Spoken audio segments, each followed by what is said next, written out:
Hi everyone, so I've gotten some requests to show you how I set up my E-M5 Mark III for my photo walks, whether it be my street photography or when I go out to the park and take pictures of like trees and benches, or even family events, general photography like picnics or birthday parties, etc.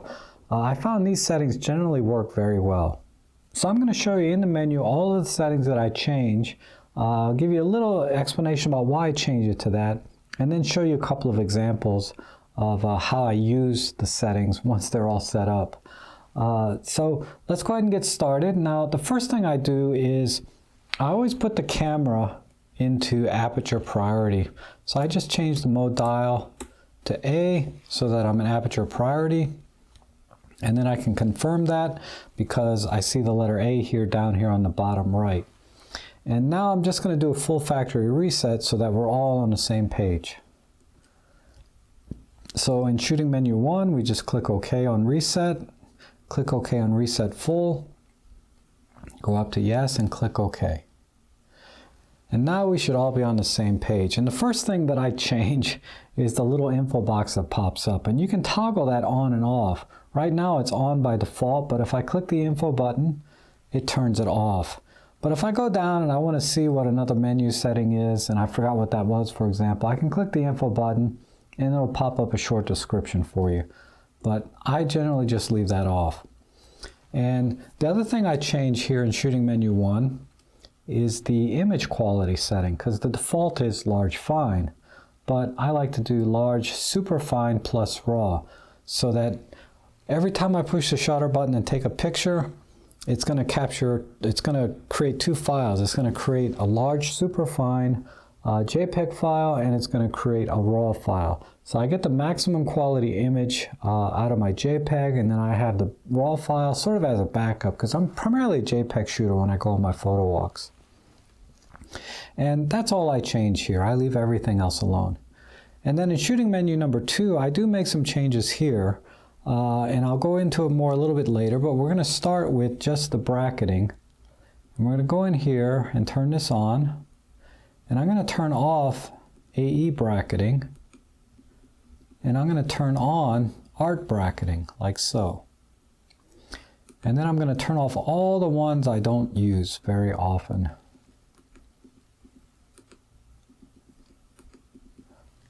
Typically, if I do night photography, I like to do cross-process sometimes. I always like to do gentle sepia. I used to do a lot of dramatic tone, not so much lately. Same thing with keyline. Watercolor I turn off. And of the 3 vintages, I've been kind of liking vintage 3 lately. And I rarely do partial color or bleach bypass, but I like instant film. And I turn on natural and I turn on monochrome. All right, and that's it. And I'll leave that on, and I'll turn the bracketing off here for now. But I wanted to set all of the art filters that I like to capture when I do my street photography or photo walks at the park, etc. If I'm doing photography like family events and things, I normally just leave bracketing off altogether. But like I said, I'll come back to this a little bit later because I set up some buttons for that. And then everything else here I just leave alone. And movie settings, I'll talk about movie settings in another video. I usually change the video settings in the super control panel, not here. Playback menu I just ignore because I never play the images back through the camera onto a TV or anything. That's what that menu is primarily for. Now the custom menu is broken down into groups, A, B, C, D, all the way up to the letter J. And each letter has a page, right? So A1 is A, page 1, page 2, page 3, page 4. And the group A is primarily for your autofocus. So I like to think of it as A for autofocus. And just continuing that theme, B is your button menu, so B for buttons. And then we have 2 pages for the C menu. C is your release image stabilizer. I like to think of this as the capture button, or how the camera captures an image. Because the word release is sort of synonymous with the word capture, right? Because when the camera releases the shutter, it's capturing an image. So that's just how I remember the letter C. And I do make changes there, and we'll come back to it. And D is your display menu, so D for display. So everything that you see on your live view here, you can control what's seen. And I do make changes here as well.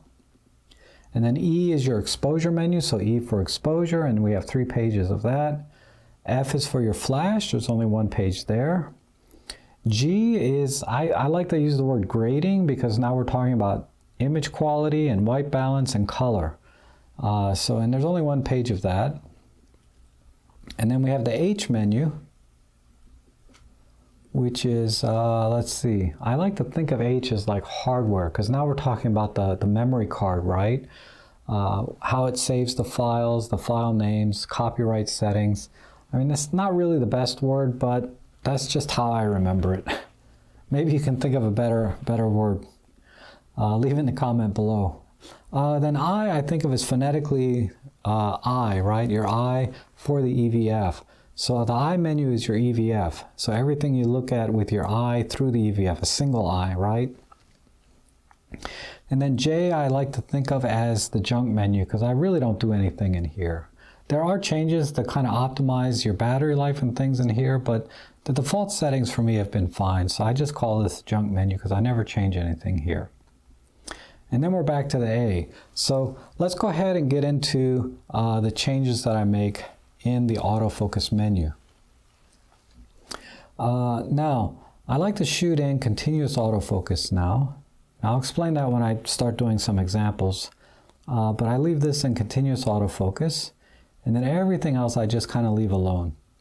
And if I were doing sort of a birds in flight or sports action, I would make changes there, which I'll do a different video for, but for just general photography, I don't need to change anything else.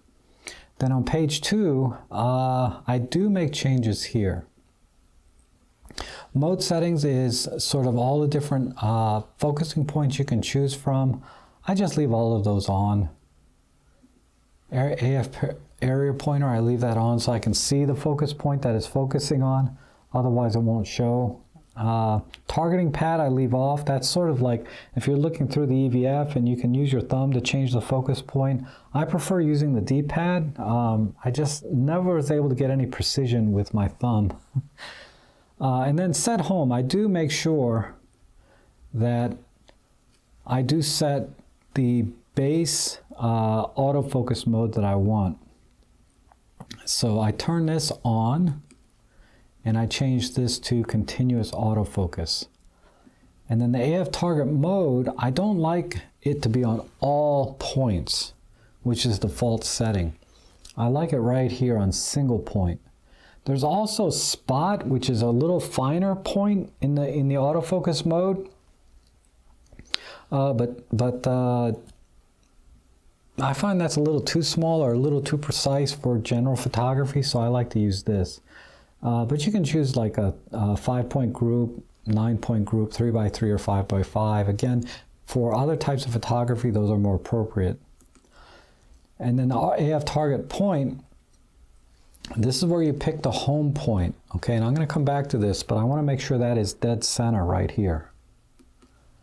And that's all I changed there. And then custom settings, this is for how you can control the focus point by moving it with the dials and buttons. I just leave that off. All right, then the AF limiter, again, I leave this off.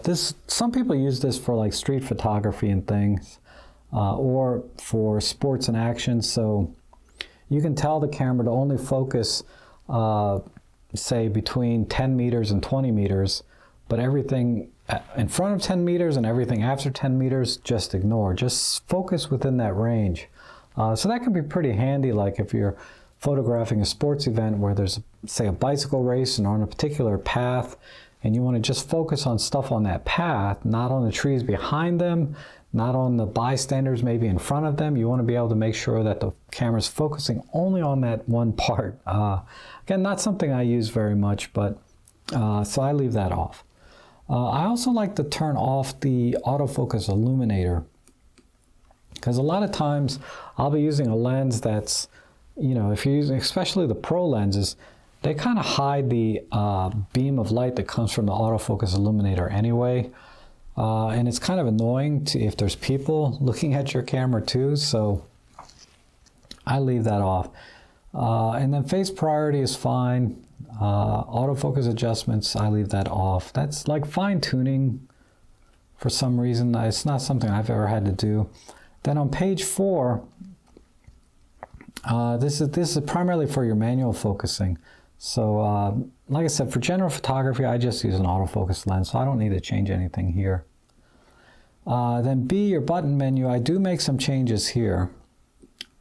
So I'm going to go in here, and I like to use auto ISO, so I don't need a dedicated ISO button. So I'm going to change this to my home focusing point, like so.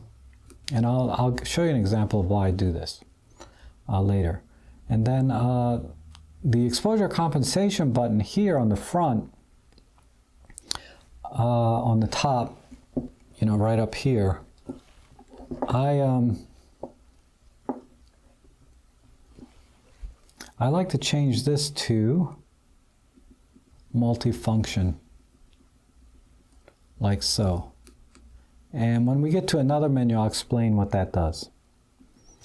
And then record button we'll leave alone. The AEL, AFL button, I do change this to bracketing, because I don't normally do back button focus or need to lock exposure. Where's bracketing? There, BK, so bracketing mode. And then these buttons I leave alone. And then the function preview button is the button here on the front of the camera, right next to the lens.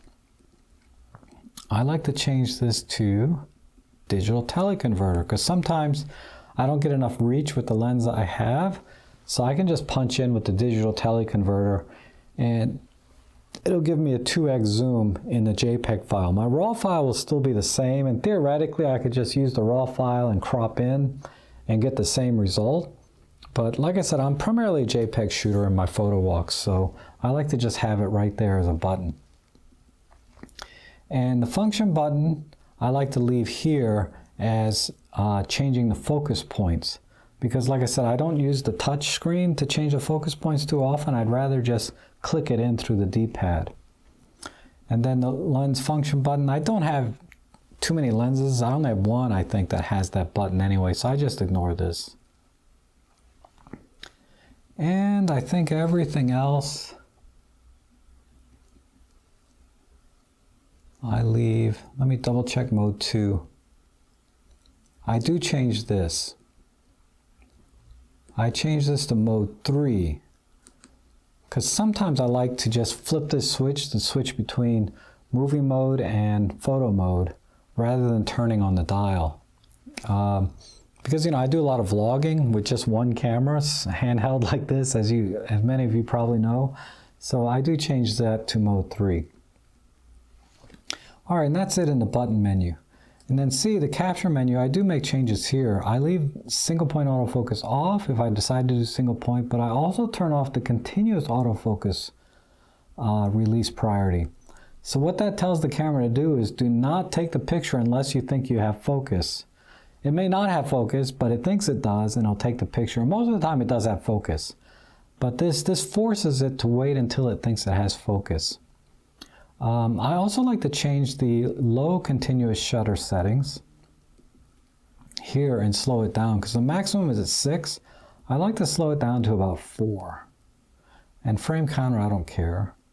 Silent mode, I do the same thing. I change this down to about 4. And Pro Capture is fine. It pre-captures 8 frames. I don't use Pro Capture much anymore. Just because I was getting thousands of frames that ended up being blurry. I don't know. Okay, then high, I do change this as well. I slow this down to about 8. No, I'm sorry. Then high, I don't make any changes here, because the difference between continuous low and continuous high is when you're in continuous low, the camera continually tries to focus before it takes each picture. So if there's a subject moving towards you, it'll take a picture, then as the subject moves towards you, it tries to reacquire focus and take another picture. Versus continuous high, it only acquires focus that first time. So if the subject's moving towards you, it's not going to try to refocus. So you're going to have a bunch of blurry images for objects moving to or away from you. And to some extent, if they're moving, you know, side to side. Now this function here, really the only example I can think of is when you use continuous high. It's like maybe you have a batter at the plate swinging and you want to capture that moment when the ball touches the bat, right? And they're not moving. So you can use continuous high and have the camera run at the fastest it can take pictures. So hopefully you can capture that moment. So I just leave that on high. I wouldn't use continuous high for moving subjects coming to and from you or side to side, for example. All right, and flicker reduction. It's on auto for the live view, so you get less banding. I've never had an issue, but I also like to turn on anti-flicker. And again, it's not something I've ever had an issue on, but I just do turn it on. And basically what that is when you have a light source, artificial light source, it's going to flicker bright and dark based on the power source, right? So we have a 60 hertz AC power source here, and the light is going to flicker every 60 hertz, right? Every hertz, either brighter or darker. So the camera, what it tries to do is wait for the flickering to be at the same point when you took the initial exposure reading from the camera. Because that little bit of time between pushing the shutter all the way down, acquiring exposure, it'll wait until the exposure is exactly, I mean, it's very subtle. Just turn it on and you'll get less underexposed or overexposed images, theoretically. All right, but it could also slow down the continuous high frame rate, but like I said, it's not something that I worry about. I just turn it on because it's there. Let's see, then in capture or C menu 2, everything here is fine. I don't need to change anything there. Okay, D display menu, I do make some changes here. Control settings, PASM, everything is fine here. Info settings, I don't care about playback, but I do want to look at live view info. I like to see the image only for framing purposes. And then in custom 1, I turn off this and I turn on the level gauge. And then in custom menu 2, I turn on the highlight shadow. Because I don't really use the histogram much, but I want to be able to alternate between the level gauge, the highlight shadow, and the image only. All right, and then picture mode settings. You can turn off picture modes that you never use. Like I never use eye enhance. I rarely use vivid or muted or portrait or custom or e-portrait. Underwater, I do use color creator. Occasionally I use pop art too. I don't really use soft focus. So I'm going to just turn these off. Sometimes I use pinhole. I'll just pick one there. Cross process, I like number 2. I like gentle sepia. I don't use dramatic tone much anymore, or keyline. I like vintage 3. And I'm going to turn off all of these. And I like instant film. So now, when I go into my super control panel and I rotate my dial, it's only going to have the ones that I picked there. It doesn't scroll through like 20 different art filters, only the ones that I selected there. And then here, in the shutter settings, I do want to show the anti-shock, silent, high speed, I like, high speed mechanical, high speed silent, pro capture. I turn off low mechanical and I turn on low anti-shock. Low silence fine, pro capture. I turn off 12-second mechanical, I turn on 12-second anti-shock, and 2-second anti-shock. Custom mechanical I turn off, custom anti-shock I turn on. And anti-shock mode is different than mechanical shutters. It's like an electronic first curtain shutter. but you have to turn it on here. Oddly, it's not on by default, so I'm not sure why they changed that. But then multifunction settings, and this has to do with why I changed this button here, the highlight shadow button, to multifunction. The only thing I change here is I turn off the optical viewfinder, simulated optical viewfinder, and I turn on ISO. All right. And that's all I do there in D1. In D2, I leave that alone. D3, I do change this, grid settings. I'm going to change the grid setting, and this has to deal with the grid setting color. I like to use green. And I have a video on, it goes into a lot more detail about this, but I'm going to turn red off, and I'm going to turn green all the way up to the maximum 255, like so, and then I'm going to turn blue off, so I get a solid green color. And then I'll just crank this up to 100%, so there's no, that way it'll be stronger, right? It's not going to be sort of semi-transparent. And then for display grid, I've been using this one lately, the X grid, because, you know, when I'm doing my composition, it's helped me a lot to get my corners right and my diagonals, because I always look for geometry in my composition, and I found that using the cross pattern was helped me more so than, say, the rule of thirds type grid pattern. But you can pick whatever you want. You know, the main thing there was that previously I changed it to green so it's easier to see, because the default setting is sort of this semi-transparent gray, which is hard to see most of the time. Peaking settings, histogram settings. Okay, I'm going to change this to 245 and change this to 10. And I have a video on tweaking your histogram settings for better exposure, but this this will clip the highlights and shadows a little sooner on the indicators. It doesn't affect the image at all. It just warns you a little sooner when you're clipping highlights and when you're clipping shadows. Mode guide off, selfie assist on, that's fine. Okay, in D4, I don't make any changes here.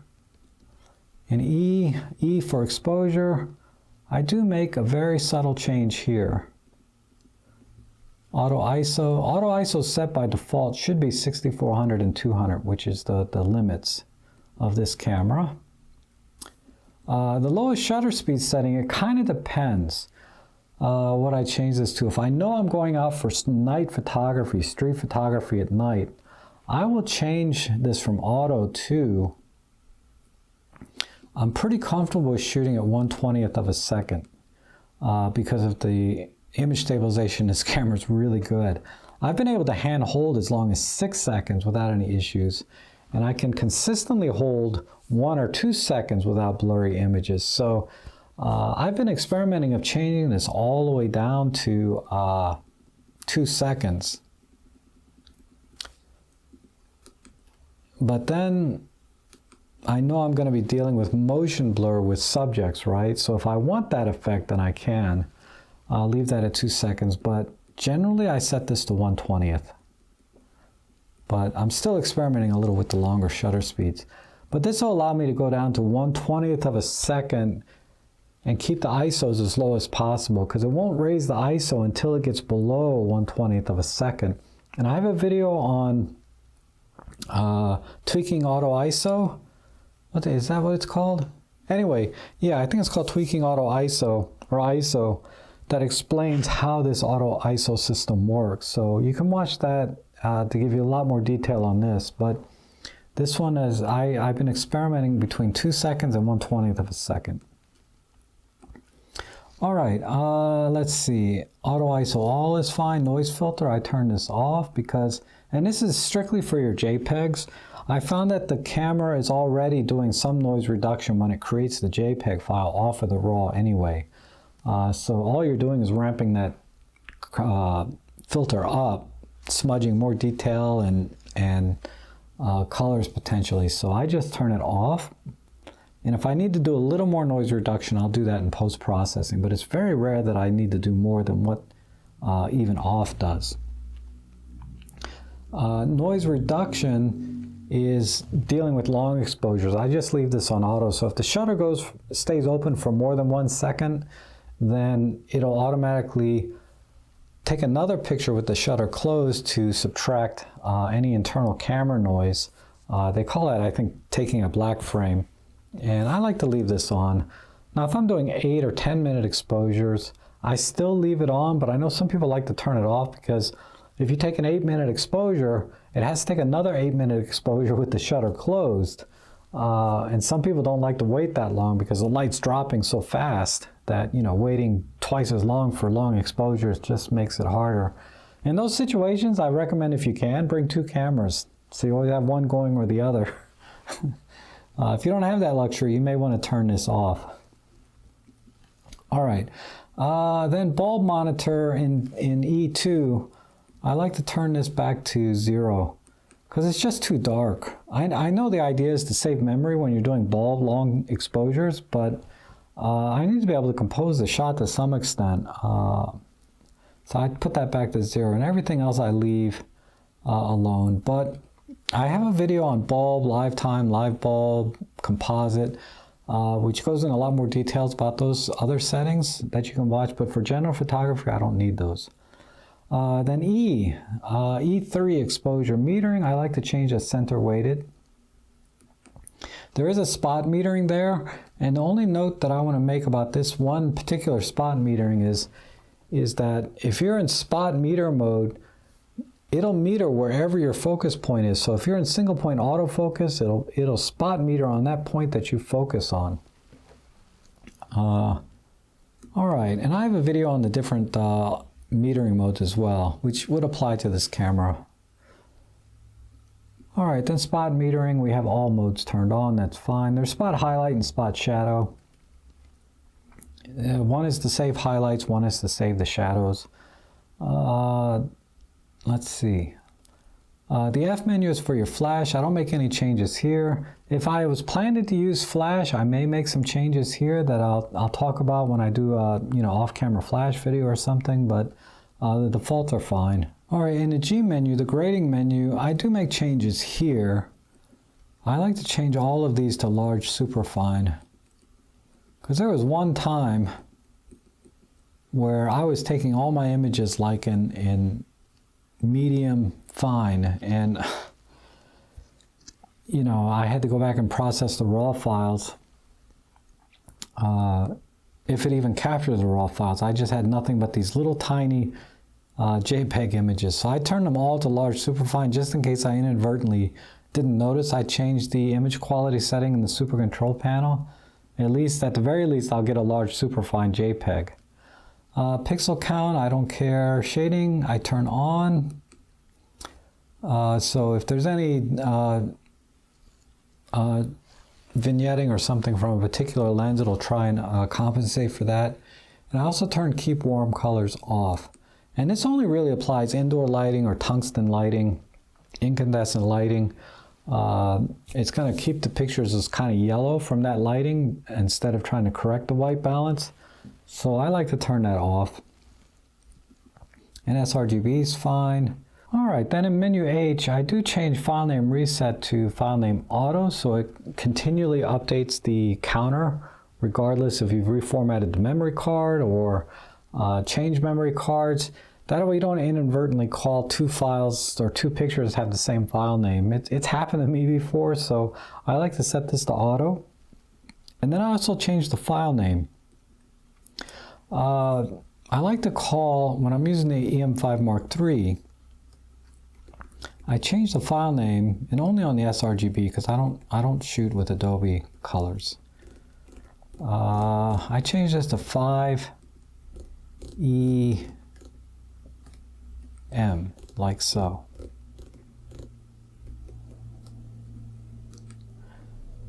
And on my other cameras like this, I would call it 8PL.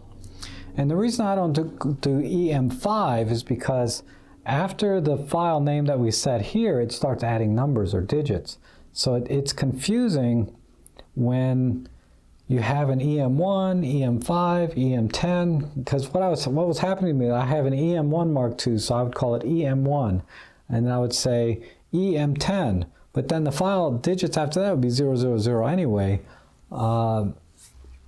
So it's confusing because I like to know which camera took which picture just by looking at the file name sometimes when I'm going through my file directories. So I changed it to 5EM, and then it'll be 0001, 0002. It's just easier for me to see. You know, maybe you can think of another way that works better for you, but that's just works for me. All right, and that's that. Oops. And then everything else, copyright settings. I do turn this on. Hopefully you've set that. Artist name and copyright name. And lens info setting I leave off. That's really for like when you're adapting lenses. You can name them, give the focal length so that the IBIS is set correctly, etc. Quick erase, I turn this on. It just saves you one more click, because otherwise it'll say, when you go to erase something, it'll say yes or no, versus when you erase something, hit the trash button, it'll just erase it. And just FYI, it's good practice not to delete images in camera. You should always delete them on the computer. But if you're going to erase in camera, and I mean, I'm guilty of it, I like to do it quickly. And again, I like to make sure both the RAW and the JPEG are deleted. And priority set, I just ignore. Eye menu for the EVF, your eye.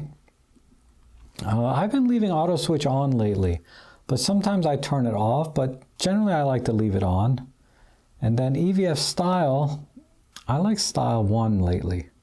That way none of the digits or anything are overlapping the image itself. So when I want to review the images, I can see a clean image and not something with numbers all over it. Or when I'm composing, I should say. All right, info settings for the EVF. This is not too dissimilar from the display settings in menu D, but this is for the EVF. So I do the same thing here, basic info, and I turn off the histogram, I turn on highlight, and then custom, I leave level gauge. And all of this is fine. The menu J, the junk menu, I don't change anything here. Pixel mapping is for like if you see a white dot in the same place in every single picture, you have a hot pixel, you can pixel map here and it'll get rid of that white dot one way or another. Then these are your battery settings for having the camera go to sleep. The only thing I change here is I change this to 30 minutes. But I do have a video on how to save battery life. I think it's 5 tips for the M10 Mark II. They apply to the settings here as well. So watch that video if you want to double your battery life. There's a way to do that with some settings in there, but I just ignore it. Because there's compromises, right, when you want to save battery life. And then finally, the last setup menu, this is where you just format the card. So always format your card, don't do an all erase. All right, so we're almost done. I just need to do a couple of other little things. First, I'm going to move my focus point down to right here on the diagonal line on the green, right where the little plus is. And that's roughly the left lower thirds. So that's where I want the focus point to be, right there. And that's just generally for the idea that sort of the hyperfocal distance rule, like if you're doing landscapes where there's a huge depth of field, if you focus generally on the bottom third of the frame, everything from there out should be in focus, assuming you're at f8, etc. But also I like to use, compositionally, a lot of times I'll put my subject in the bottom left thirds of the frame. And that's where I want my focus point to be. And that's really the main reason I do it. So I'm going to move it there to start with. And then I also like to change my highlights and shadows because I like a little more contrast in my images. So I'm going to dial this down to -4 or 5. Let's do 6. I'll do a +1 here, and then I'm going to add a little bit in the midtone there, just 1. And I change this often, you know, but by default I like to, lately I've been doing this, so I just thought I'd let you know. Later on I may change this back to just a flat curve, but lately this is how I've been shooting, just to get that little extra punch out of the image. And again, this only affects your JPEG. You don't have to worry about your RAW files. And I think that's it. That's everything, right? Now let me save this to a custom mode, because we do have one custom setting here, C, on the mode dial, and that's where I'm going to save it to. So go into shooting menu 1, reset, assign, set, bang. All right. And now I will change my mode dial to the C here on top, so that the white line is lining up with the C. And let me show you why I move my focus point to the bottom left thirds, because that's where I normally focus anyway. But if for some reason I want to change quickly back to the center, I can just click the home button here. You see how the focus point jumped? And if I wanted to go back to the lower left thirds, I click it back here. And if for some reason, let me zoom out a little bit. If for some reason I want to focus over here instead and take a picture, right? Then I want to go back to the center, I can do this. Or if I wanted to go back to this lower third, sometimes I just go into video mode on the mode dial, click it back, and now you can see that the focus point went back to the lower left third. So it's a quick way for me to get back to all of the settings we just set up by just rotating the dial to any other mode and then back, and then it'll move the focus point right back to where the bottom left third is where I had it originally. And then I can always move it back, toggle back and forth by pushing the ISO button, because remember we programmed this. And then let's say for some reason I'm in spot mode.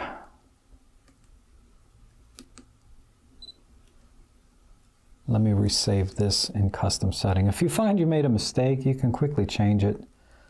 For some reason I changed it to spot mode, so we're going to set it. All right, now here we are.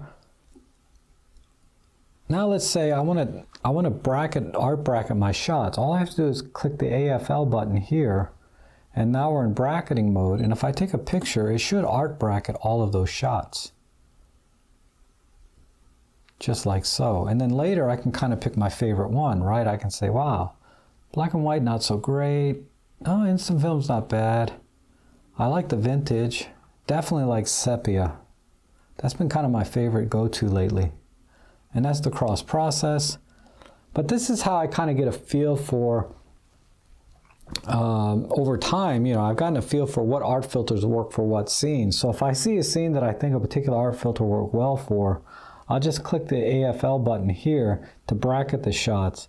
And then I'll capture the one that I thought would look good, but in addition I'll capture some other ones, because maybe some other ones will look good too.